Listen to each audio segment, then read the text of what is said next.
de hoy es la atención de la conciencia, pero obviamente antes de comenzar estas clases es importante saber qué cosa es la conciencia, ¿no?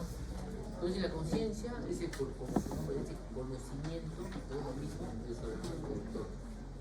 Para saber conocerse a sí mismo y conocer el medio. Entonces tiene dos componentes, el contenido y el estado de vigilio. El contenido pues es todas las funciones cognitivas, afectivas, curativas que tiene la persona. La definición de un hipótesis es el contenido representa la suma de todas las funciones mediadas a nivel del proceso celular. Ahora, el sueño es una forma recurrente fisiológica, pero no patológica de la función de conciencia. Pero ¿cuál es la diferencia con el coma? Es reversible. El sueño lo despiertan inmediatamente, ahora los ojos. Al que esté en coma, por ejemplo, pellizquen, no despiertan. Entonces, es la diferencia, la reversibilidad, ¿no? Ahora, para que haya alteración de conciencia, tiene que haber tres cosas. Una alteración cortical generalizada, por ejemplo, la meningoencefalitis, ¿se han escuchado hablar sobre eso? Viene sobre todo las virales, meningoencefalitis virales. Entonces hay una inflamación global de ambos hemisferios que va a producir una disminución de la conciencia. O una lesión a nivel de tronco encefálico. ¿Por qué? Porque ahí pasan las vías del despertar a través de las sustancias activadas que va a ser como ya te voy a mencionar. ¿Ya? O también que algunas fibras de sustancias reguladas ascendentes tengan alguna alteración en el camino, ¿no? A nivel del hipotálamo.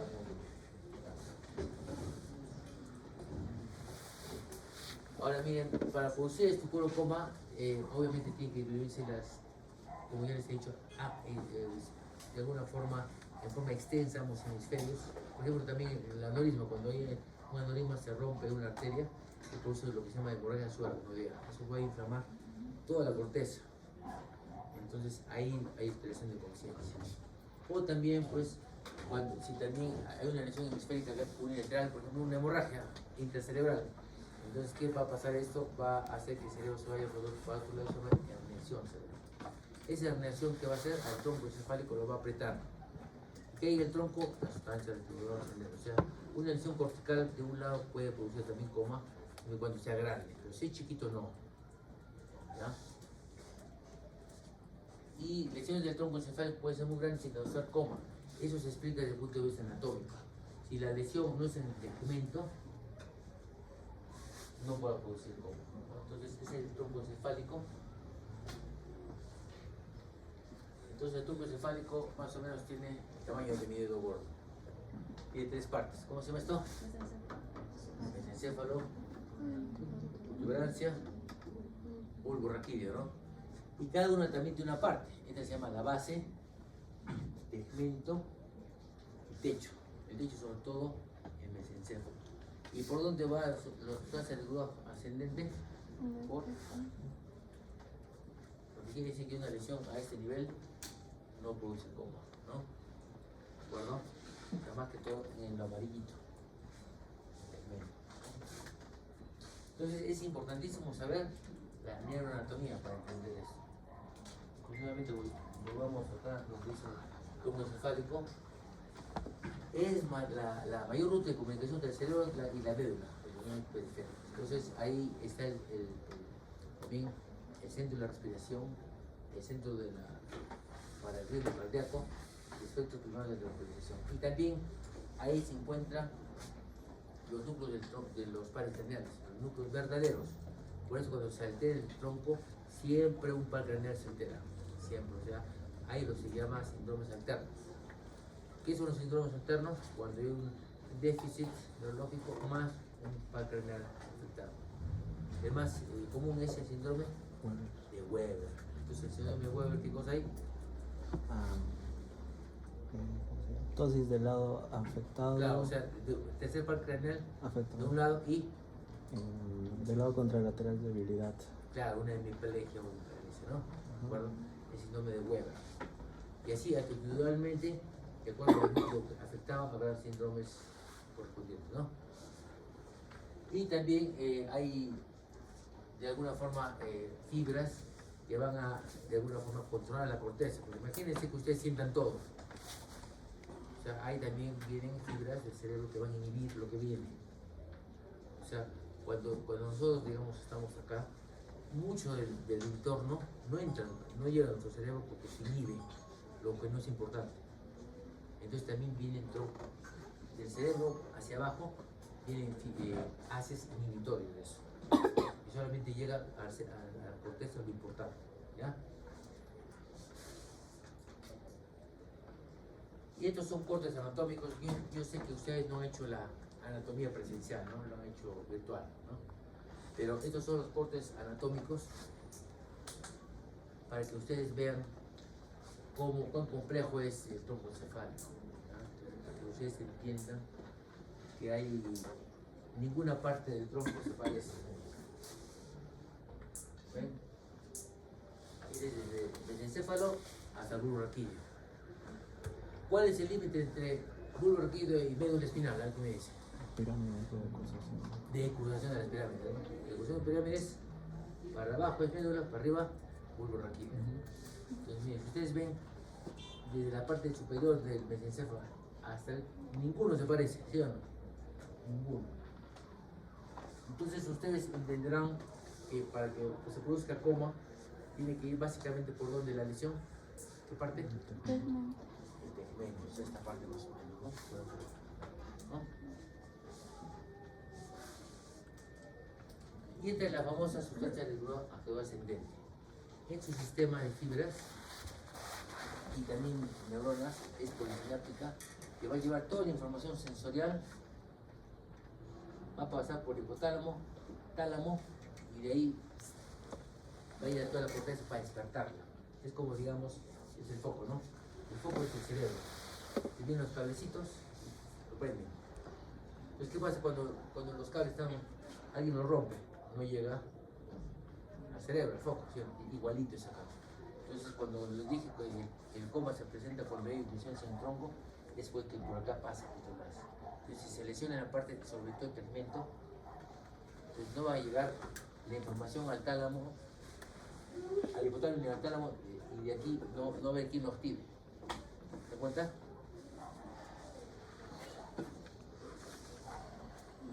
Y acá está, miren. Por ejemplo, ustedes están durmiendo. Inmediatamente va a su cuarto alguien y prende la luz. Les va la información visual, inmediatamente acá lo activa al encéfalo, de acá al tálamo y lo prende. Pues se despiertan ustedes, ¿no? Igual, un sonido, están en su cama, hacen ruido, igualito. Porque está íntegro. Pero el paciente que está en coma, acá un stop, ¿no? O acá. Entonces, no es despertar, ¿entienden? Entonces, de acuerdo al grado de afectación de la conciencia, hay un nombre específico. Entonces, lo primero es la obnubilación. ¿Qué es la obnubilación? Es una alteración en la capacidad de alerta de vigilia, mínimamente disminuida. Entonces, el paciente puede entender las cosas, pero tiene hipersensibilidad que alterna con somnolencia. Entonces, más o menos, si nosotros lo ponemos en escala de Glasgow, son 13, 14. Bueno, después ya viene una parte más profunda del estado de conciencia, que es el delirium. Entonces se llama salirse del surno, salirse del patrón normal de conciencia, ¿no? Entonces un estado mental anormal, más complicado, que se caracteriza por la presencia de error en los estímulos sensoriales. O sea, las personas no interpretan bien lo que viene de afuera, ¿no? Entonces por eso las personas se ponen muy agresivas y de alguna forma no responden adecuadamente a espacio. No sé, espera que no vea. Entonces la persona no va a poder de alguna forma responder al medio externo adecuadamente. Entonces va a interpretar mal la información y por eso va a poder ser agresivo. Es lo que se llama el delirio, ¿no? Voy a aplicar. Continúo así nomás. No sé qué pasa con la luz, ¿no? ¿Ha estado así en la mañana? ¿Saben?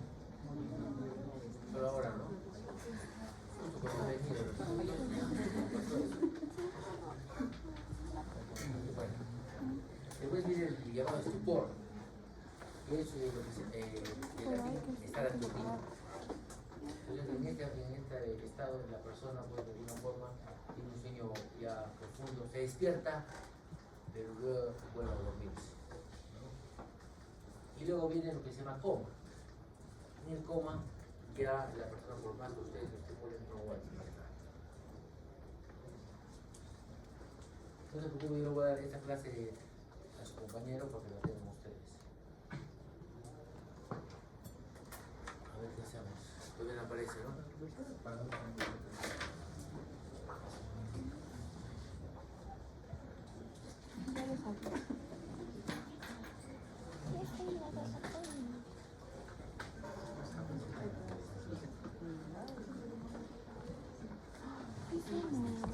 Quedamos acá,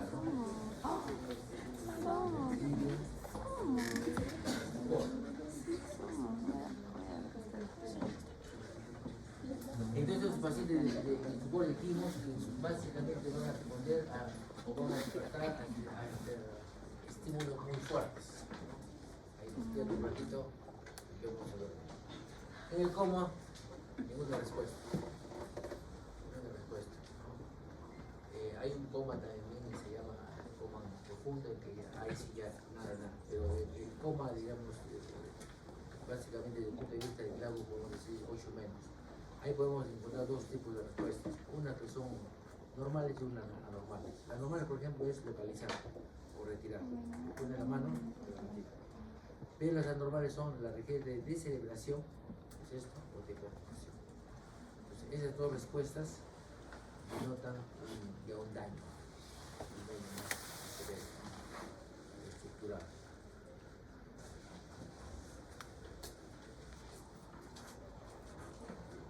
Bueno, así como hay alteraciones agudas, hay también alteraciones crónicas de la conciencia. Dentro de esta la demencia. En la demencia hay una alteración ya de todas las funciones corticales. Yo quiero decirles, nosotros tenemos, digamos, desde el punto de vista de los científicos, 3 tipos de memoria. El cognitivo, donde está todo lo que nosotros sabemos, lo afectivo, que está a nivel de el valle siliano, temporal, y lo volitivo, que está acá, los lóbulos frontales. Entonces, esos 10 tipos de memoria que tenemos se alteran en la demencia. Por eso el demente no se acuerda nada, la afectividad también se afecta, y también las personas tienen la razón de hacer algunas cosas que no se hacen. Es lo que se llama lo volitivo, o voluntad, ¿no? La otra alteración crónica es hipersomnia. En estas personas hay un sueño excesivo, en que básicamente la lesión es cataláctica. La bulia es falta de deseo, es un estado apático que el paciente responde lentamente. Eso, como lo vamos a ver, es cuando hay un daño de ambos hemisferios, sobre todo ambos hemisferios cerebrales a nivel de la región frontal, acá, ¿no? Y el mutismo cinético se encuentra en un estado de inmovilidad silenciosa como apariencia de estar alerta, donde básicamente los ciclos se han recuperado los ciclos de sueño, pues no hay signos externamente de actividad motora. Cierra los ojos, los abre, pero no hay una correlación con el medio. Luego está algo que es también frecuente, sobre todo con los pacientes crónicos, el estado de mínima conciencia. ¿Han escuchado el estado de mínima conciencia? Algunas personas lo confunden con el estado de coma, el estado vegetativo. Mínima conciencia es el estado en el cual la persona, de alguna forma, se conecta algo con el medio. En el coma no hay ninguna conexión, nada de nada. Pero en mínima conciencia, a ver, algunos pacientes, algo, por ejemplo, hoy día hemos visto, ¿no? Pues no sé si están acá los alumnos con los hechos de la práctica, hemos visto a un paciente que aparentemente estaba en coma, pero de alguna forma la enfermera y el propio alumno que yo dejé vio que tenía alguna respuesta. Además, algo obedeció. Debe ser más estado de mínima conciencia. Pero también es un estado de alteración grave de la conciencia. Pero, por lo menos, si hay conexión con el medio. Digamos, el coma, en el estado vegetativo es un coma prolongado, o sea, no hay ninguna conexión. Ahora, el estado vegetativo es un estado de un paciente que tiene coma, pero algunos autores dicen 30 días o un problema. podemos mantener por 30 días. Entonces, en esos pacientes, por ejemplo, no hay la persona está mirando el techo, porque más o menos a las semanas, la apertura ocular y cierre se alterna, o sea, se recupera, pero no hay evidencia de conexión. Entonces, es como profundo, un coma prolongado, y si dura más de 30 días ya podemos llamarlo estado vegetativo.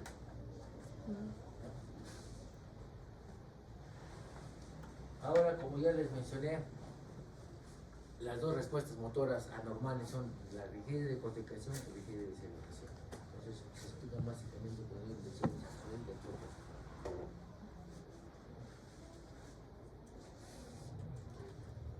La decorticación, o sea, ¿cómo ustedes lo diferencian de celebración? Acuérdense, por corticación se va al corazón. Así es la persona. Estimulan, como ven acá.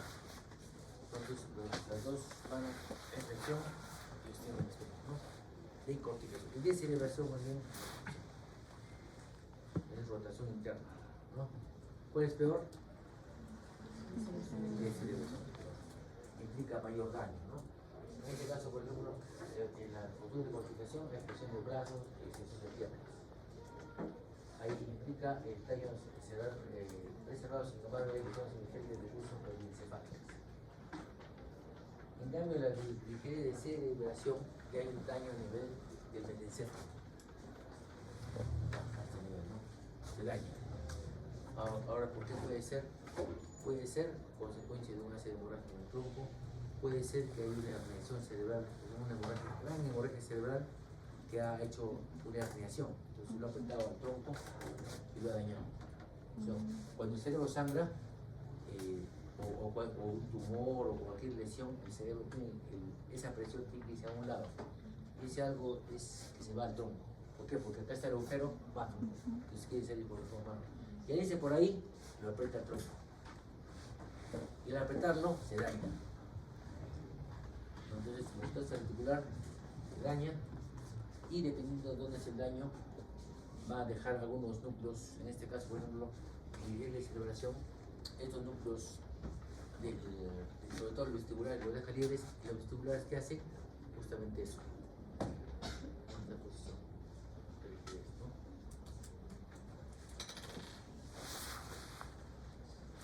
Entonces, la postura de celebración hay afectación de pies y daños que significa el daño de vías motoras y básicamente lesiones del tronco encefálico. Ahora, esta escala de Glasgow es una escala muy usada. Ustedes tienen tres partes: apertura ocular, respuesta verbal y respuesta motriz. Entonces, la apertura ocular espontánea, así como los ojos, 4.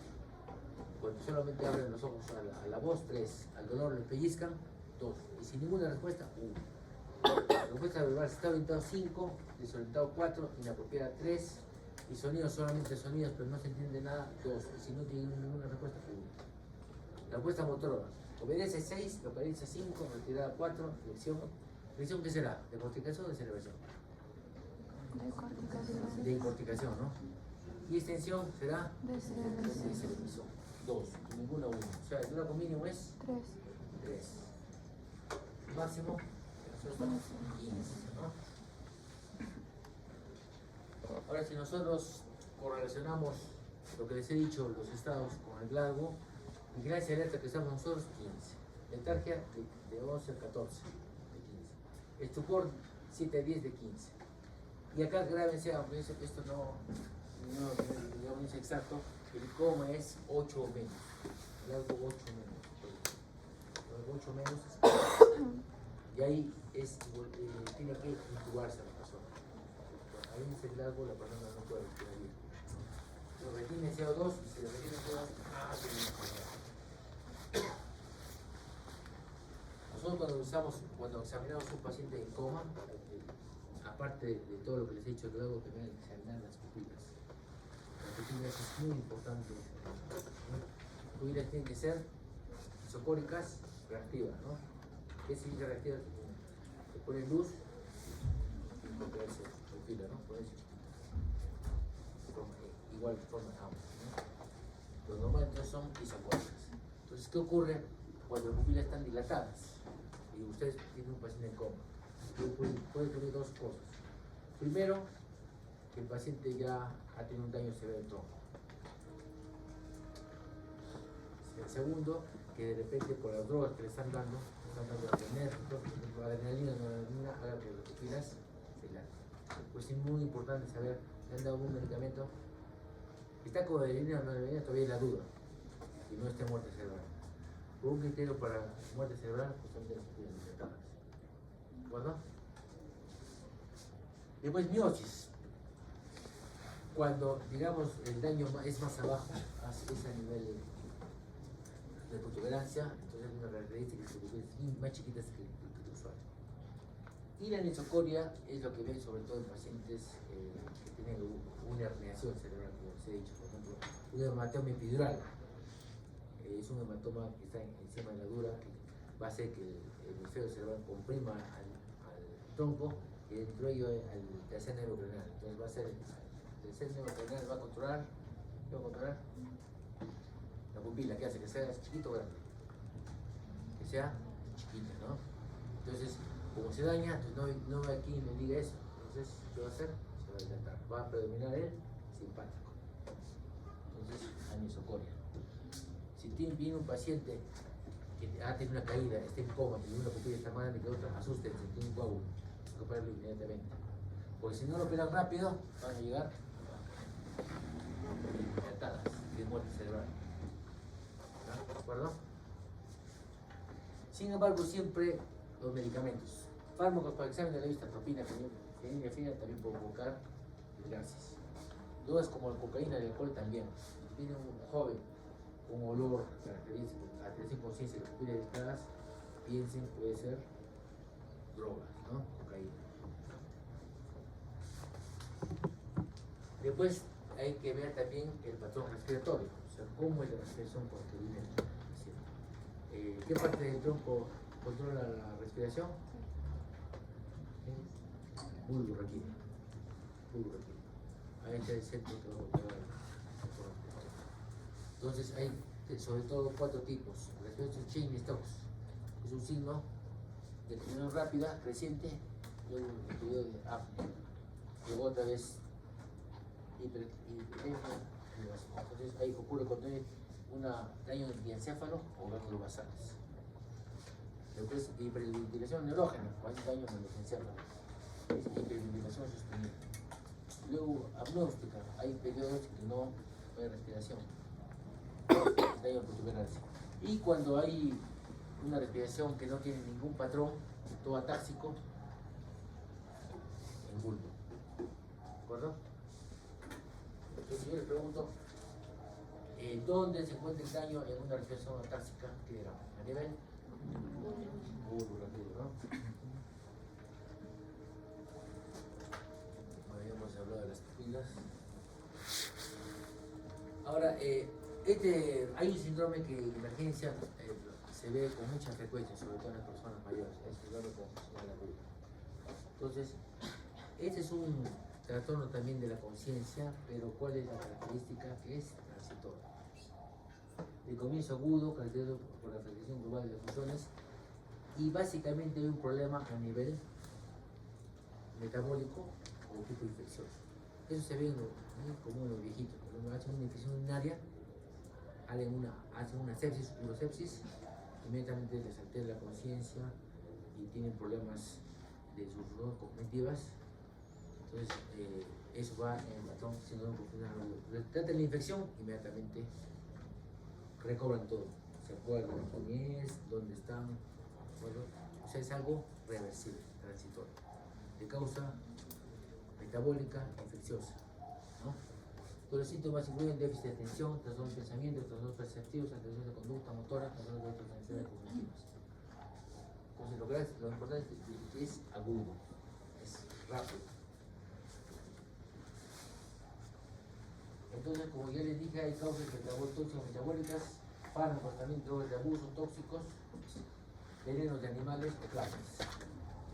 Entonces, de alguna forma se da el antídoto y se soluciona ese problema y la persona recupera la conciencia completamente.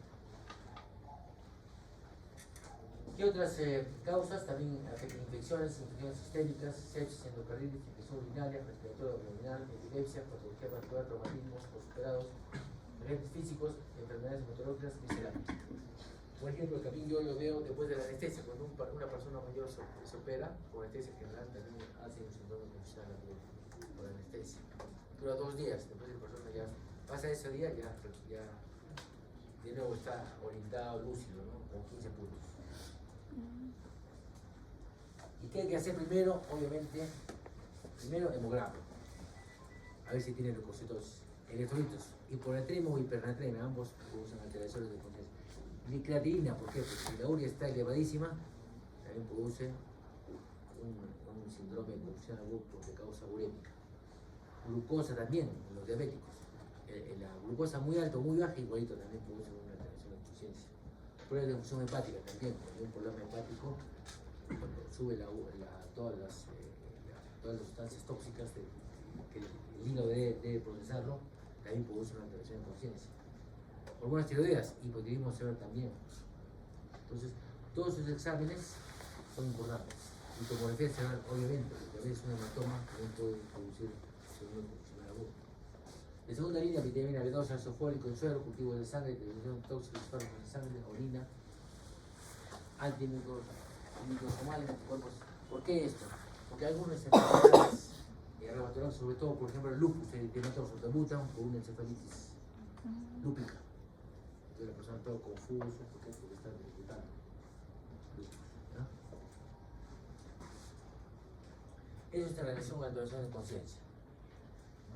¿Todo bien? ¿Alguna pregunta? Vamos a ir a la otra clase, ¿no?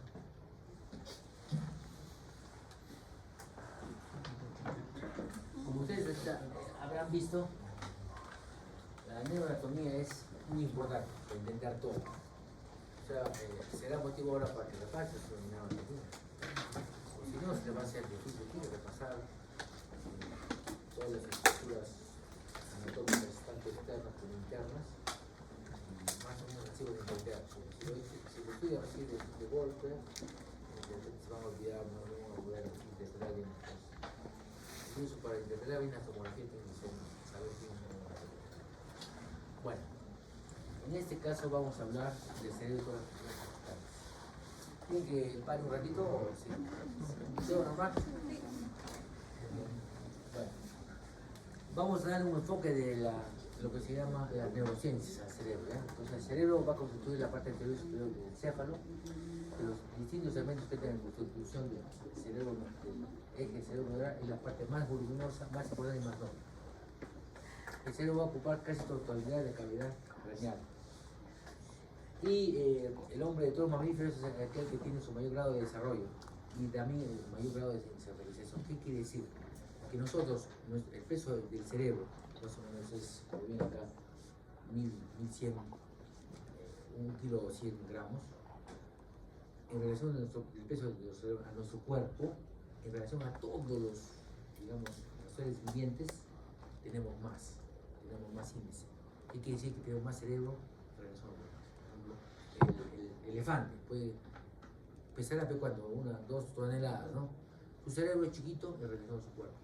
Entonces, por ejemplo, nosotros tenemos 15.5, él tendrá 3.4. Y así el chimpancé menos, así hacia abajo. Los reptiles menos, ¿se da cuenta? Tenemos el mayor grado de centralización. Y eso no, más o menos su índice que nuestro desarrollo cerebral es muy avanzado. Y eso explica pues nuestro desarrollo como sociedad, ¿no? Ahora, el cerebro no es homogéneo, tiene una parte antigua y una parte nueva. La parte antigua es el cerebro que se llama paleocortical. ¿Dónde se encuentra? Y básicamente va a codificar información psíquica inconsciente. ¿Qué significa esto? Son las respuestas que tiene el organismo ante, por ejemplo, amenazas, por ejemplo, el miedo, el hambre, el instinto sexual, todo eso que es primitivo, que lo tiene el perro, gato, elefante, todos los animales, nosotros también lo tenemos. Pero ¿cuál es la diferencia que nosotros tenemos aparte del cerebro neocortical? Y acá está la diferencia. Con el cerebro neocortical codificamos información social, cosa que los demás seres no lo tienen. Y acá se explica de alguna forma nuestro desarrollo mayor. Nosotros dominamos a todos los animales, ¿no? O los monos nos dominan. todos dominamos a todos, ¿no? Gracias a esto, al cerebro no cortical, a la parte no cortical. Ahora, desde el punto de vista histológico también hay diferencias. Miren. La parte antigua que les he dicho se llama alocórtex. Lo nuevo es neocórtex, neopáleo. Incluso se subdivide en el paleocórtex y alocórtex. El paleocórtex y el área olfatoria. Nosotros tenemos poco desarrollo del alto de la parte olfatoria. En cambio, por ejemplo, los perros tienen gran desarrollo olfatorio. Le llaman rinoencéfalo, por eso nos ganan. Ellos huelen a distancia, nosotros no. Es una parte antigua. La otra parte antigua es el hipocampo, el ronzón dental, que tiene que ver con el sistema límbico, que básicamente es los instintos, ¿no? Si ustedes ven también, la estructura de las capas cerebrales son menos de 6 láminas, o sea, menos complejo. En cambio, nosotros, el neocórtex tiene de 6 láminas, o sea, es más grueso. Desde el punto de vista fisiológico. Ahora, los lóbulos del cerebro son, ¿cuántos son? A ver, cuente, frontal, parietal, temporal y la ínsula, o sea, 1, 2, 3, 4, 5. Y la ínsula, ¿no? ¿Qué lo divide? ¿Cómo se llama esto? Surco central o de rural. Este surco es signo o lateral, ¿no? De acá para acá es parietal, de acá para acá frontal. Ahora, para que ustedes tengan más o menos una mnemotecnia, Morse. La clave de Morse, ¿saben la clave de Morse o no? Morse, entonces, motora, rolando, sensitiva. Morse. Bueno, ¿ya? ¿De acuerdo? Y si hacemos todos los surcos, bueno, no es un objeto de hoy tener anatomía, van a estar todas esas pulsiones, ¿no? Entonces acá sería el lóbulo frontal, parietal, temporal, occipital, ¿no? Y la parte de la ínsula, que sería esta, que tiene unas puertitas superfluo frontal, parietal y temporal. Entonces, ustedes se traen y acá se ve la ínsula. Tienen que repasar ustedes. No hay tiempo para repasarlo, eso si usted lo hace. Bueno, lo que yo le puedo decir, que el la ínsula se ha visto que es sumamente importante en planificar movimientos, coordinar movimientos articulatorios, por ejemplo. Y también aquí parece que todas las sensaciones gustativas se van a la ínsula. O sea, lo que sentimos es cuando comemos rico, acá se percibe, en la ínsula. ¿No? Ahora, el sistema límbico es parte de. Algunas estructuras son parte de qué cerebro, neocortical o alocortical. Alocortical, ¿no? El cerebro antiguo. Entonces, por tanto, está relacionado a la memoria, atención, sexuales, emociones, placer, miedo, agresividad, personalidad y la conducta. Está alterado por partes como el tálamo, hipotálamo, hipocampo, amígdala, cerebral, cuerpo calloso, septo, mesenceral. El sistema límbico va a reaccionar rápidamente y sin que medie muchas luces cerebrales anteriores. O sea, quiere decir que no es necesario que sea consciente, automáticamente se activa. Por ejemplo, ahorita estamos sentados y comienza un temblor. ¿Qué van a hacer ustedes? Inmediatamente van a pensar en jugar, ¿cierto? Es rápido, ¿no? ¿Por qué? Porque de repente se cae el edificio, ¿no? Entonces, ese instinto de supervivencia está acá. Y a través de quién actúa, aparece en el sistema endocrino. ¿Y qué parte del sistema endocrino más o menos tiene? Adrenalina. ¿Dónde está? ¿Dónde se produce la adrenalina? En las glándulas suprarrenales, ¿no? En la médula, ¿no? Inmediatamente descargamos gran cantidad de adrenalina a través del sistema nervioso autónomo simpático. ¿Y la adrenalina qué hace? Si estamos en la digestión, la para, demás, la energía para los músculos, gran cantidad de glucosa para fugar. Y las pupilas abiertas para que veamos todo lo demás. Eso nos va a proteger, nos va el instinto de supervivencia, igual que los animales, ¿no? Perro, gato, todos los animales inmediatamente cuando están así tratan de fugar. Si hay un león que lo persigue una cebra, la cebra va a fugar porque es un instinto de supervivencia, va a activar todo el sistema, ¿no? Bueno, en relación a las funciones corticales, Ya el siglo pasado se vio que hay diferentes áreas, se identificó qué área más o menos del cerebro funciona para el, ¿no? Y incluso son 52 áreas y un doctor que se llama Bloch. Entonces, en función a él, o honor a él, ¿no? Las áreas de Bloch. Entonces, las más comunes son las que están en negrita, si ustedes ven. 3, 2, 1, el área de broma va a tener que la flexibilidad. 4, corteza motora. 5, asociativa. 6, premotora. 7, sobrestética asociativa. 8, oculomotora. 9, corteza prefrontal vasomotora. Estas son todas las principales, ¿ya? Porque la clase me parece que no debe ser así tan detallada, sino yo tengo que darles el esqueleto, ustedes tienen que llenarlo. O si en el edificio solamente las columnas, tienen que poner los ladrillos, ¿de acuerdo? Es lo que ustedes tienen que crear. Entonces, los demás yo los leen, pero estos, por ejemplo, lo más importante, el negrito. 41, 42, 41 corteza auditiva primaria, corteza auditiva secundaria, asociativa, escenario Wernicke. Ahora, en todas las áreas que hay, ustedes van a ver primaria y secundaria. La primaria, de todas las sensaciones, en bruto va a venir, y la asociativa lo va a relacionar. Por ejemplo, corteza auditiva primaria, le van a llegar todos los sonidos. Pero ¿quién va a interpretar? Auditiva secundaria, la de Wernicke. Si está dañado acá, por más que llegue de todo el sonido, no van a entender. Yo estoy hablando, están entendiendo. Están yendo a la corteza auditiva primaria. Y de ahí va a ir a la auditiva secundaria que se llama Wernicke, por eso me están entendiendo. ¿Te cuenta? Pero si se daña esto, no van a entender nada. Entonces la llama fase de Wernicke. Después viene el área de Broca, 44-45. Decimos opercular y triangulares. Doctor, una consulta. Leí que el área de Wernicke era el área 22, pero la 42 se consideraba la de Wernicke extendida. Claro. Sí.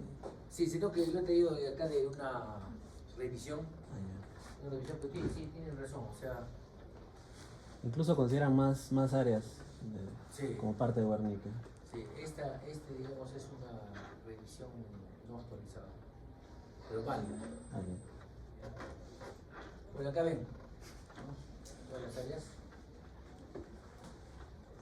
Y entonces vamos a comenzar por el lóbulo frontal. ¿Ya? Área por área. Entonces el lóbulo frontal de todos los lóbulos es el más nuevo. O sea, el que recién, este lóbulo frontal, el que recién apareció en toda nuestra evolución. Entonces, este lóbulo es el que nos ha hecho diferente de todos los digamos, nuevos vertebrados, gracias al lóbulo frontal. Entonces, como ustedes vieron, es una de las cortezas policiales en la parte del cerebro, son los más modernos filogenéticamente. Entonces, los lóbulos frontales son los encargados de tomar la información de todo el cerebro y lo procesan acá. Y nos va a permitir que actuemos, nos da el patrón de conducta. Entonces, dentro del lóbulo frontal hay un área que es el área presental, que está situada en la circunvolución presental, incluye la pared interior del surco lateral. Entonces, acá. Y básicamente ahí está el área motora, el área 4 del Brock, ¿no? Puede ser Morse, motora, rodando, sensitiva, ¿no? Esto está en el área 6.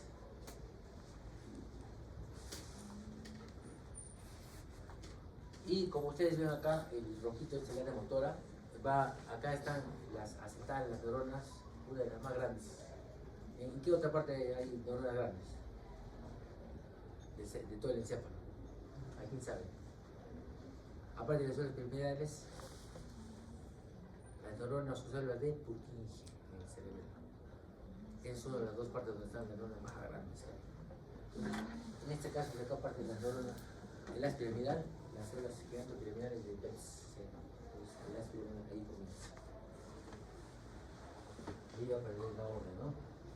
Entonces, y mire qué maravilloso es que toda la distribución de la información no es homogénea. Lo que más usamos, nuestra cara, nuestras manos tienen mayor representación. Por eso queremos nuestras manos rápido, son igual que nuestro músculo de la mímica, ¿no? Si se dan cuenta, ¿no? Cuando hablamos, muy rápidamente en hace eso. En cambio, por ejemplo, la espalda, un poquito, la pierna, poquísimo. ¿Ven? Entonces este es el mapa de los músculos del pecho. Lo hizo un neurocirujano operando. Entonces ahí más o menos digo, ¿de qué parte más o menos se movía? Fue haciendo este diagnóstico. O sea, no, de la nada no ha salido con un estudio previo, ¿no? Operando y a ver, ¿qué mueve? La mano, el dedo. Entonces veía que un área más era para la cara y para la mano también, ¿no? Bueno, ahora entonces, ahora estamos hablando de otra área, ya no la motora, la premotora, o sea, más anterior, ¿no? Entonces es una zona más ancha del parte superior, no tiene células gigantes preliminares del BETS, recibe referencias del tálamo, corteza, sentido, ángulo basal. Y ahora vamos a hablar de la actividad motora como después de experiencias pasadas. Por ejemplo, nosotros cuando empezamos a manejar bicicleta, no manejan 5 años, y le dicen, maneja, ¿pueden o no pueden? Sí pueden, no, ¿sí o no? Gracias a esto. Ahora, la información de las experiencias pasadas, por ejemplo, manejar moto, manejar bicicleta, carro, no solamente ahí, ¿no? También se almacena sobre todo en ángulos basales. Ángulos basales, cerebelo, más de ángulos basales cerebelo, acá también, pero más ahí. Entonces, de ahí viene la información para hacer de nuevo todo eso, ¿no? Ahora, ¿qué ocurre cuando se lesiona la corteza motora? Entonces habrá una, con permiso, contralateral. ¿Por qué? Porque la extremidad, pues, a nivel de dónde? La pirámide de pulsación. Claro, es a nivel del bulbo y médula, ¿no? Justo es el límite entre bulbo y médula, como le dije, ¿no? Ahora, hay una área motora suplementaria, situada en la circunvolución frontal medial y la área por el central. Da lugar a movimientos de extremidades contralaterales. Ahora hay un área también en el lóbulo frontal que va a controlar nuestra motilidad ocular. Entonces, ¿cuáles son las áreas 6, 8 y 9 de Broca? Origina movimientos conjugados de los ojos. ¿Qué quiere decir conjugado? Por ejemplo, el derecho hace que los ojos se vayan a este lado, el izquierdo a este lado. Pues, ¿qué ocurre, por ejemplo, cuando se daña esto? Este va a predominar y los ojos se van a ir. Cuando se daña esto, a otro lado. Acá, por ejemplo, miren. Los ojos se desvían hacia el lado de la lesión. Entonces, ¿dónde está la lesión? ¿Derecho o izquierdo? Izquierdo.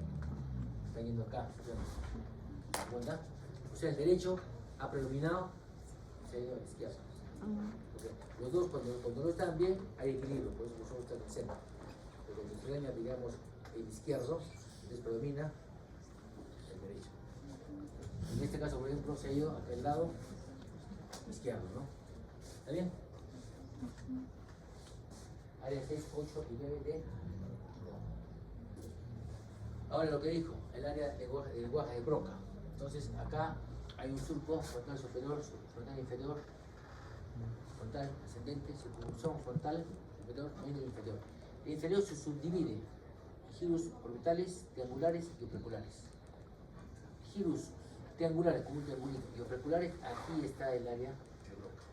Como después le voy a decir, fue descubierto justamente por Broca en un paciente que tenía. La persona solamente hablaba pocas palabras y después cuando murió le hizo la autopsia y vio que ahí estaba esa área. Ya le voy a mencionar después. Así. O sea, todas estas áreas no es porque se le haya ocurrido, sino que son experimentos naturales y a veces digamos, con personas que han visto para qué sirve cada área, ¿no? Entonces, cuando se lesiona el área de Broca, ¿qué ocurre? La persona no puede articular, ¿no? Entonces, ¿qué quiere decir? Que la información tiene que ir a dónde nos permite hablar, qué órgano nos permite hablar. La fonación, la laringe, ¿no? La laringe, las cuerdas vocales, ¿no? Hay musculitos chiquititos, se mueven y las cuerdas vocales. ¿Y qué nervio lo inerva? De los cuales generan ¿cuál? ¿Cuál? A ver, claro, la lengua lo pero ¿qué nervio es? Rama de décimo par craneal. O vago, ¿no? Vago mogástico, décimo par craneal, ¿no? Entonces, cuando se da el área de Broca, la fase de Broca, la persona no puede articular bien las palabras. Bueno, entonces, la corteza prefrontal, si ustedes se dan cuenta, es una amplia zona de todo el lóbulo frontal, ¿no? Entonces, Es una extensa 50% de la área frontal, incluye los objetivos frontales solitarios y la mayor parte del región frontal. Son las áreas 9, 10, 11 y 12 rostros. Ahí va un gran número de vías afectas diferentes y ahí va a ir toda la información casi del cerebro de los lóbulos basales. ¿Y para qué es importante? Para lograr la iniciativa, la voluntad, acá está, lo volitivo. La memoria volitiva que les decía, acá está. Lóbulos frontales. Lo que ocurre cuando se lesiona la corteza prefrontal, da lugar a la pérdida de iniciativa. O sea, la persona, por ejemplo, que era muy afanosa, quería hacer las cosas, ya no quería hacerla abúlica. No, su vestimenta no le importa, todo cochino, todo, no se baña todo un mes, ¿no? Se baña. Y se ha visto también que aquí en el lobo prefrontal es donde ocurren los trastornos de los neurotransmisores y la esquizofrenia. Por eso se hacía antes la leucotomía y la leucotomía frontal, pero era muy mutilante, ya no se hace. Hay fármacos muy buenos. Bueno, entonces para recordarles que acá está el área de Broca, luego Wernicke, es el área de hablar, articular, y esto para entender las palabras. Ellos dos, ¿qué lado están básicamente? ¿Qué hemisferio? ¿Izquierdo o derecho? Izquierdo. Entonces, acuérdense, sobre todos los núcleos o áreas que corresponden al lenguaje están en el lado izquierdo usualmente, ¿no? Bueno, esto, digamos, en el lado izquierdo, es verdad, está todo el lenguaje, pero en el lado derecho está la tonalidad. Por ejemplo, cuando una persona, los políticos comienzan a hablar así fuertemente, está en el lado Broca, pero del lado derecho. O sea, la tonalidad está en el lado derecho. Cuando se lesiona esto derecho, ¿qué ocurre? La persona igual habla, pero es un tono así homogéneo, plano. En cambio, por ejemplo, el político comienza a hablar, ¿no? Alan García no escucha hablar, hablaba entonado así las palabras, está claro. Bueno, lóbulo parietal. Entonces, el lóbulo parietal es un lóbulo importantísimo donde llegan sobre todo las sensaciones, la información sensitiva. Todos los tipos, ¿no? Todos los tipos. ¿Se acuerdan? Morse, ¿no? Motora, Rolando, sensitiva. Área cerebral que se supone encargar de recibir las sensaciones, tacto, olor, calor, frío, cualquier palabra. Según la parte supuesto sobre el cerebro, también se encarga de la decisión de toda la entrada sensorial. Toda la información sensorial no aporta. ¿Me escuchan o no? ¿Al fondo no? ¿Me escuchan? No. ¿No? ¿Me escuchan? La próxima vez considero un micrófono, por favor. ¿Ya? Un micrófono. ¿Atrás no me escuchan? ¿Más o menos?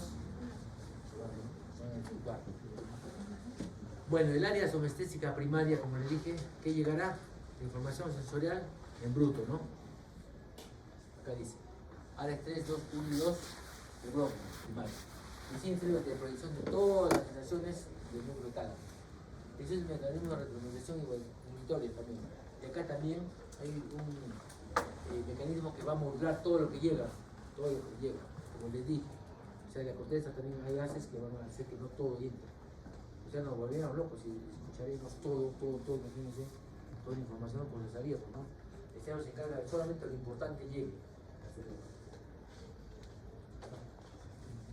Ahora, la información histológicamente también es de tipo calculósico, tiene pocas horas experimentales. La información sensitiva se manda hacia la corteza motora primaria que también incluye el motor músculo. Esto es en relación al arco del reflejo, después medular también, ¿no? Igualito que el motor, también hay un músculo sensitivo, parecido también, miren. La cara tiene bastante representación, la mano como siempre, ¿no? Lo demás menos. ¿No? ¿Y qué ocurre cuando se lesiona la corteza motora sensitiva? Obviamente va a haber trastornos sensitivos contralaterales, la persona no va a sentir el otro lado del cuerpo. Si se lesiona esto, este lado del cuerpo va a disminuir la sensibilidad. Sin embargo, el paciente es incapaz de disfrutar el calor, peso, estímulos arteriales, puede transmitir también pérdida de tono muscular. Ahora, así como en primaria hay una área subespecífica secundaria. En secundaria, que les dije que era, procesaba la información sensorial, ¿no? y te informaba qué coordenar, por ejemplo, en el caso de qué cosa era lo que tú percibías. Esto, es esto. Por ejemplo, tú le pones a alguien un lapicero acá, ya, y cierra los ojos. Ya, la primera que dice, ya, es un ladito, tiene una tapa, ya. ¿Qué cosa es el lapicero? ¿Quién lo dice el lapicero? La secundaria. La secundaria, ¿ya? Entonces, cuando una serie de conexiones de ese no se conoce su video. Entonces, su función es recibir e integrar las modalidades sensitivas. Son las áreas 5 y 7 de Brockman. Entonces, ¿qué ocurre cuando se lesiona la corteza somestésica? Hay incapacidad para apreciar el textura, forma y tamaño de los objetos, que es la esterognosis. O sea, no puede saber si se daña eso, la persona no puede decir que es lapicero.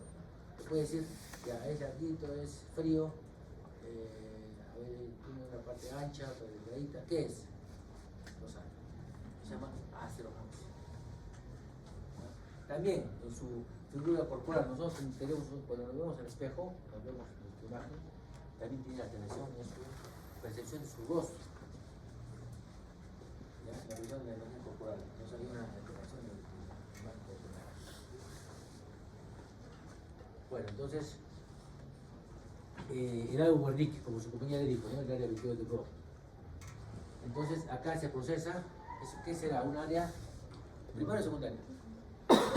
¿Ah? ¿Qué? No se va a procesar la información secundaria. Secundaria, porque va a procesar. El área primaria va a llegar todos los sonidos, pero que va a procesar la información que les va a hacer entender esa área Wernicke. Es un área asociativa. Entonces, si se lesiona el lado izquierdo, será la fascia de Wernicke o de comprensión. El lado derecho, si se lesiona, ¿qué pasará? No va a entender la tonalidad. O sea, por ejemplo, usted le dice, señorita, siéntese o párese. ¿Qué quiere decir? Porque le estoy transmitiendo un poco de, digamos, una orden que atemoriza, ¿no? La persona le puedo gritar, ni cuenta se da. Le está gritando, no le importa. ¿Se da cuenta? O sea, el lado derecho. Bueno, entonces ambos áreas sumamente importantes están ligados por un fascículo que se llama fascículo A4. Y cuando se lesiona, pues en la fascia de Conducción. ¿no? Bueno, entonces acá hay otra vía, que es la vía visual. La vía visual, de todas maneras, el ojo se considera que es parte de una extensión del cerebro, la retina. Entonces, de acá viene la información de la retina, quiasma óptico, las lentillas ópticas va al cálamo, otro geniculado lateral y de acá a conocer calentarina. Es la vía visual. La vía visual de todos los, digamos, podemos decir, organismos o seres vivientes, vertebrados, nosotros tenemos la mejor visión.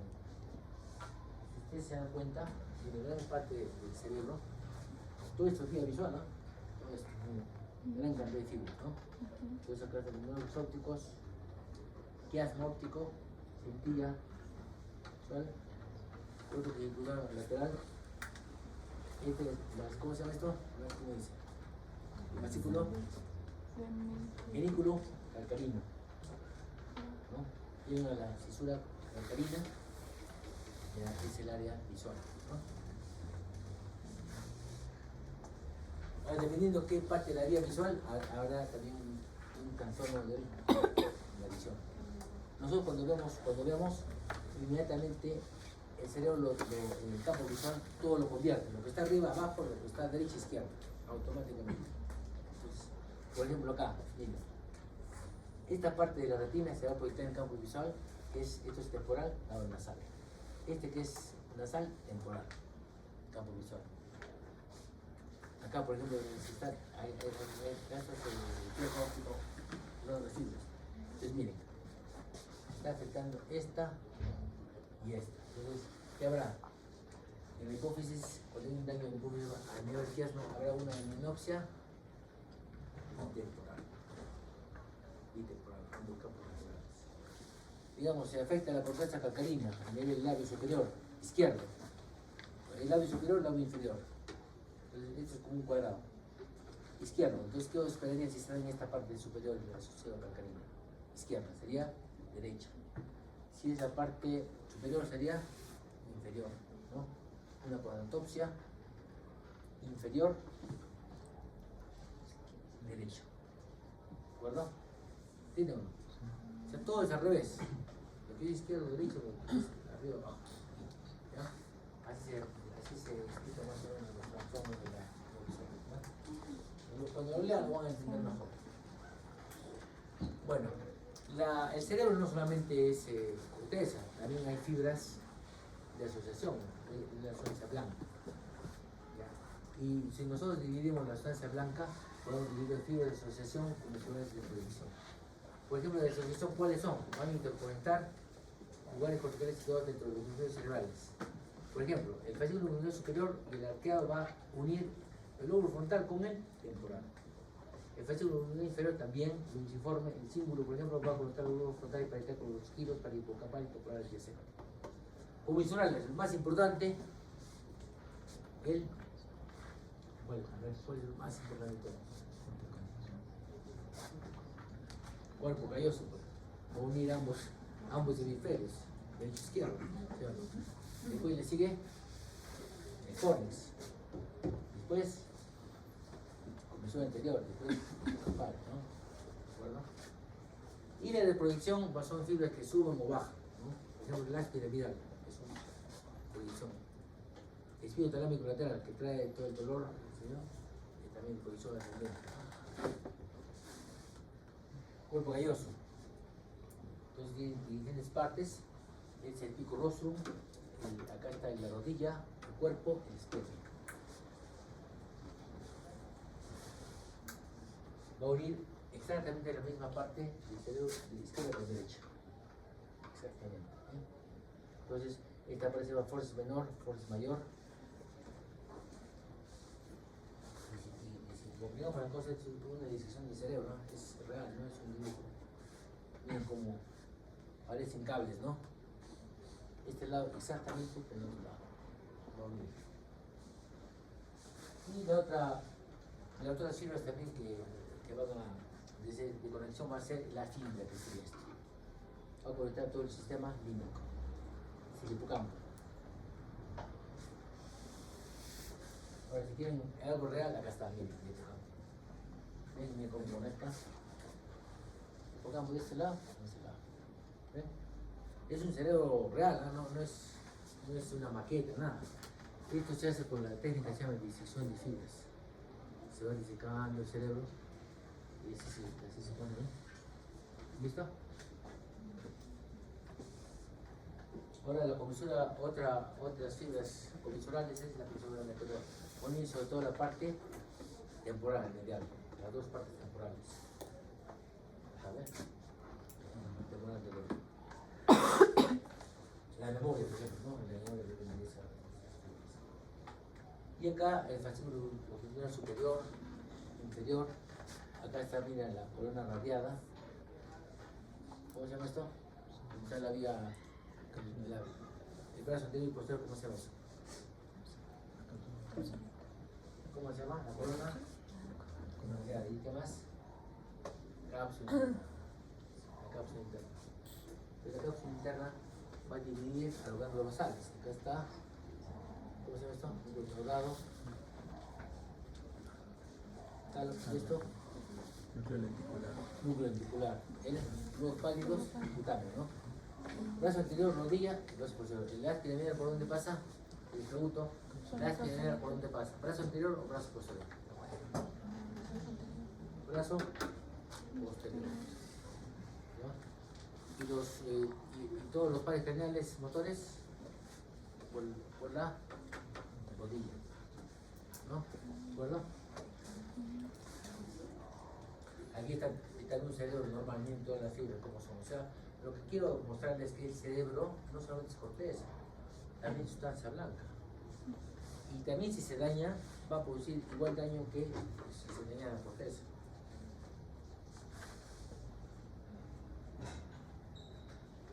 Y esto es lo que les decía, que nuestra memoria tiene tres componentes, de acuerdo a la neurociencia, ¿no?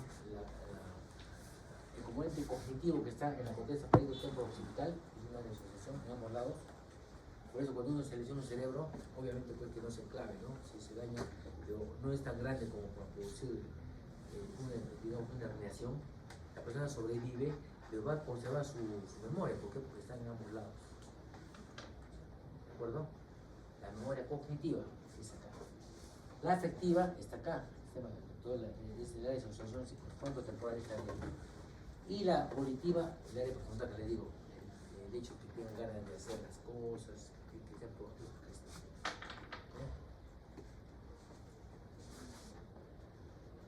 Entonces, cuando se daña la corteza afectiva, habrá una inactividad. En el córtex cognitivo, agnosia. En el córtex cognitivo, apatía, que no quieren hacer nada.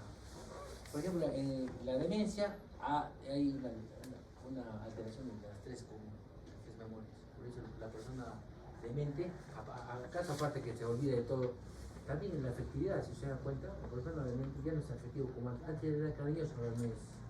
Antes le gustaba hacer cosas, ahora no quiere hacer nada. ¿Se dan cuenta? Pues, ese tipo de memoria que tenemos. Bueno, todos los conocimientos que nosotros, de que les he mostrado,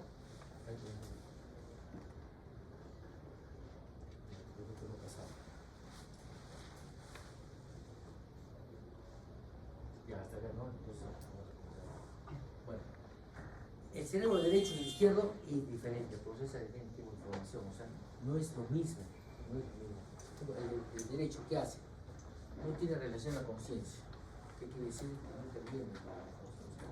En cambio, el izquierdo, sí. El izquierdo, si se lesiona uno, como está todo el lenguaje en el lado izquierdo, como les he mostrado, ya no va a haber forma de conexión con el medio. Entonces, por eso dice, no tiene nada que ver con la conciencia. El izquierdo, ¿qué esperaría que diga? Y tiene relación con la conciencia. Es casi no verbal que musical, porque verbal es izquierdo sobre todo. Es sintético, holístico, funciona como un todo y es espacial. Por ejemplo, cuando manejamos el carro o la bicicleta, ¿quién sobre todo funciona? Cuando no saben manejar bien o juegan mal, ¿cuál es el culpable? El derecho, ¿no? Sobre todo la parte parital, ¿no? El óvulo parital. El espacial parital, derecho. El izquierdo, entonces tiene relación con la conciencia, porque acá están todos los núcleos del lenguaje, todas las áreas del lenguaje. Tiene funciones verbales, claro, por supuesto. En relación con la ideación, por supuesto, porque si hay lenguaje, hay ideas. Analítico, procesar información de manera secuencial, ese elemento funciona como una computadora. O sea, los dos cerebros se complementan. ¿Cuál será peor, dañarse el lado izquierdo o derecho? Ah, el izquierdo, ¿por qué? Porque el yo está ahí, en el izquierdo. Porque se menciona, cuando usted no tiene ningún problema con el lenguaje, ¿cómo va a comunicarse por el medio? No puede, tampoco lo entiende, ¿no? Entonces pierde ya la relación con el medio. Entonces es peor el lado izquierdo. Y para complicarles, miren todas las subdivisiones y todas las fibras que hay. De hecho, es un doctor especialista en sustancias, el doctor Hugo Turé, el gráfico, miren. Todo lo complicado que son las fibras del cerebro. Bueno, miren, todo lo que les he dicho de las funciones cerebrales no es que yo me inventé, que se soñó un doctor, no, son experimentos que han ocurrido. Entonces, por ejemplo, en 1970, primer stage, dice, rescató el olvido de la mano del doctor David Ferrer, uno de los primeros defensores de la función cerebral. Para Ferrer, constituía un trágico experimento natural en que este señor solamente podía, digamos, era una persona que trabajaba en los ferrocarriles. ¿Él qué hacía? Él era una persona que se encargaba de poner dinamita para que en los cerros, para que hacer peladina del tren. Y una de esas veces se equivocó, pues se activó y explotó y se le clavó así uno de estos fierros y le destrozó toda la corteza prefrontal de ambos lados. Bueno, entonces, ¿qué ocurrió? Que la persona fue una persona muy colaboradora, pues, ¿cómo le decimos acá? después pila, ¿no? Entonces después de eso, no volvió a hacer lo mismo. Sobrevivió a las infecciones y todo. Pero ya Pinel Gage ya no fue Pinel Gage esencial. Entonces, gracias a ese doctor se descubrió que el lóbulo prefrontal es un área sumamente importante justamente para eso, para la personalidad, ¿no? Entonces, Nuria, por ejemplo, introdujo la idea de que el lóbulo prefrontal es la unidad del cerebro que planifica, evalúa, regula y controla la actividad psíquica. El neocórtex prefrontal es el sistema cognitivo volutivo de la conciencia. ¿Qué significa colectivo? Voluntad. Cognitivo, hacer las cosas. Entonces, ahí se descubrió que acá está. ¿De acuerdo? Ahora, el área de Broca también tiene su historia, lo que les decía. El área de Broca, el doctor Paul Pierre Broca, que nació en Francia, en Burdeos, es recordado porque descubrió justamente el centro de uno de sus pacientes. Entonces, este paciente se llamaba Monsieur Lacunay, y le decían Tantán, porque el único que decía era Tantán, la única palabra. Y justo tuvo la oportunidad de hacer la autopsia. Entonces le hice la autopsia y dijo, ¿qué parte de su cerebro está dañado? ¿No? Yo que justamente está ahí. Luego, partes triangulares, partes auriculares de la circunvolución frontal inferior estaba.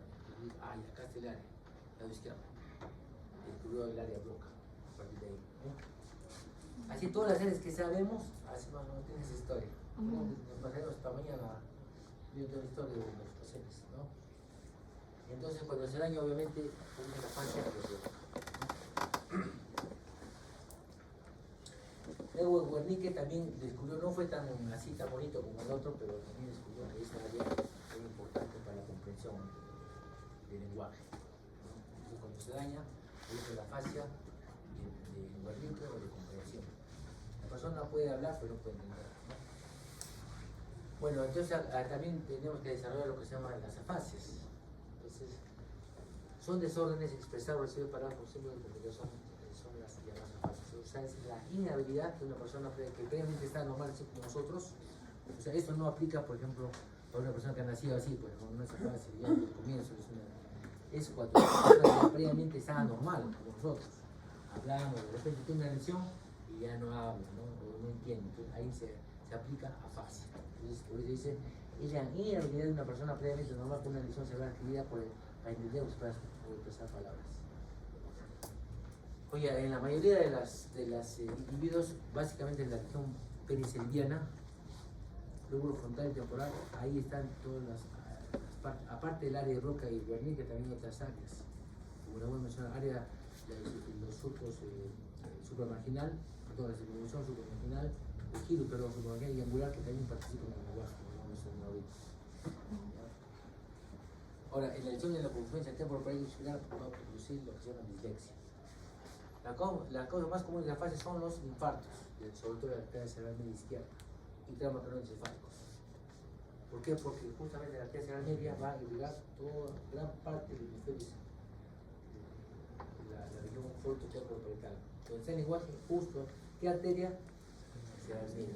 Si les digo, en las afasias, ¿qué arteria se lesiona con mayor frecuencia? O sea, que esperarían que se dañe la arteria cerebral media izquierda. Exactamente, izquierdo. Acuérdense, izquierdo es lenguaje. Entonces acá está el fascículo 4 que va a unir el área de Broca con Wernicke.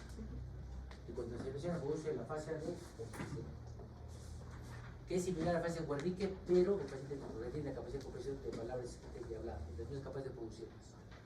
Se produce por la dirección del fascículo 4 que va a conectar el área de Broca con Wernicke. Ahora, si complicamos un poquito más, el giro supramarginal, por eso tienen que repasar que todos surcos. Entonces, el giro supramarginal, acuérdense, supra es encima, y abajo ambulares. Entonces, el giro supramarginal rodea la prolongación ascendente del acceso silvio acá y acá está, todos estos. El giro en cambio, en angulares, miren, es la prolongación del surco temporal. ¿De acuerdo? Entonces, supramarginal, angulares. Son sumamente importantes también para el lenguaje. Se ven, ¿no?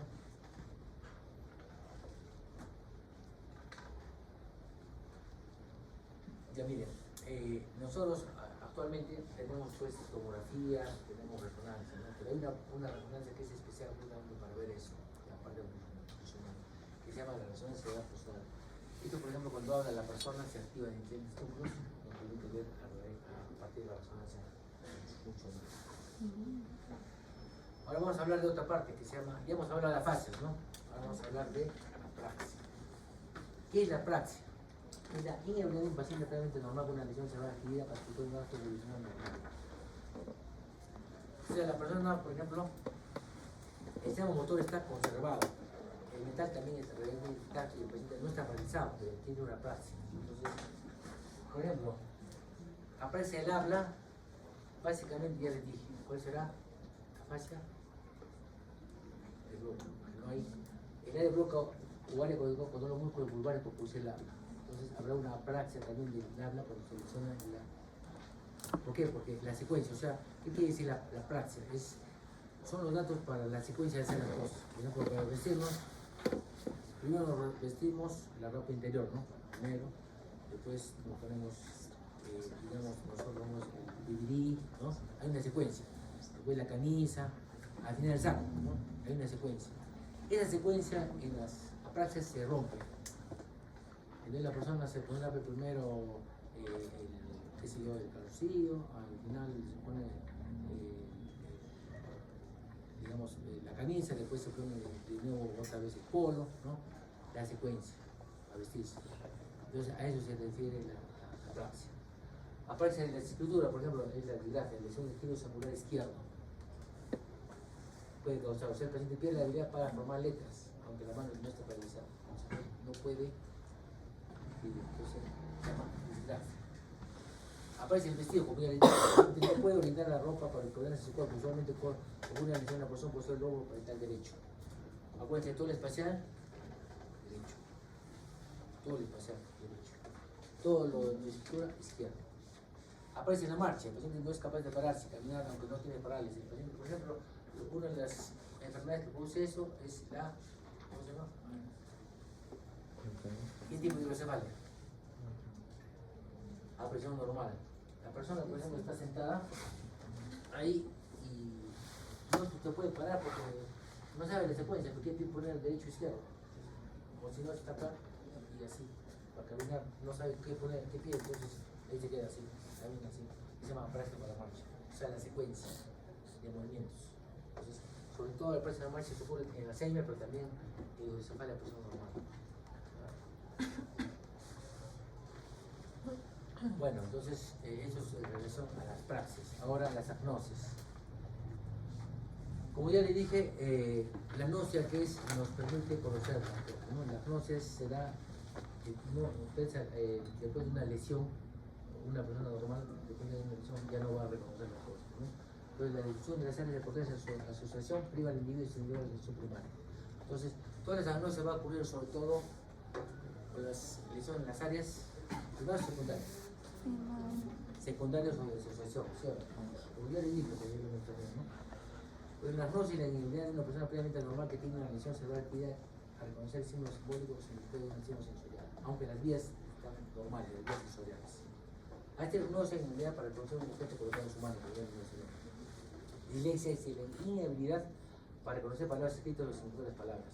Ceguera de las palabras, la presencia del aparato visual y tacto y la corteza visual primaria. La lesión responsable básicamente de dónde era girus angular o supramarginal. ¿Se acuerda que le dije? Supramarginal, ¿no? Ahora la auditiva ocurre cuando hay una lesión, la agnosia auditiva cuando ocurre una lesión en el área auditiva. Bueno, este síndrome es importante porque el síndrome de Kerstin. Entonces, cuando hay una lesión del giro angular supramarginal izquierda, entonces consiste en disgrafia, no puede escribir, discalcule, no puede calcular. Desorientación izquierda-derecha, no sabe cuál es derecha y cuál es izquierda. Acá no es digital, tú le dices, a ver, dime cuál es el índice, no sabe. Y algún grado de afasia incluyendo dislexia, eso usualmente presente. La afasia y otros componentes del síndrome varían de presente del paciente. Entonces, ese índice de afasia de memoria. Una consulta, ¿cómo diferenciamos esta desorientación izquierda-derecha con la negligencia? En mi negligencia, No, la negligencia básicamente del paciente que tiene lóbulo parietal es siempre izquierdo. Ah, Siempre izquierdo. Como justo le voy a mostrar de eso. ¿Ya? Ahorita lo van a ver. Ya, justamente vamos a ver eso. Bueno. Lesiones parietales derechas. Entonces le he dicho que parietal derecha básicamente todo lo espacial. Entonces negligencia contra la tensión va a ser izquierda. Izquierda. Las dos perspectivas son de lesiones parietales derechas. Hay una desintención del lado izquierdo, o sea, no lo reconoce al lado izquierdo, como que no existe. Ustedes le dicen, a ver, dibújame un reloj. Le dicen, ya, ese reloj, hazme, mire. El lado izquierdo, no lo he dibujado. Acá, le hacen una casa, el lado izquierdo, no lo he dibujado. Acá los pétalos, el lado izquierdo no lo he dibujado. ¿Cuenta? Entonces, hay una desintención del lado izquierdo. Al vestirse no se pone también la ropa del lado izquierdo, solo el lado derecho. Al afeitarse del bigote solo se afecta el lado derecho, el izquierdo, nada. Y lo peor que no está consciente de su problema, eso se llama anosognosia. No está consciente de su problema. Entonces, justamente lo que tú dices, la negligencia contraria es uno de los más fascinantes. Usualmente es por el lesión del lado parietal derecho, del lóbulo parietal derecho, pero también puede ocurrir en lesión del lóbulo frontal, por esas síndromes de los subcorticales. O sea, no es exclusivo del lóbulo parietal. Generalmente sí es, pero no es exclusivo. ¿Ya? Porque hay pacientes que tienen el hemisferio, el lóbulo parietal derecho interno y tienen eso. ¿Dónde? En la parte lóbulo frontal, porque es el deciblo, estructura subcortical como tuberculose, como subcortical. ¿Ah? Bueno, jóvenes, creo que esto es todo.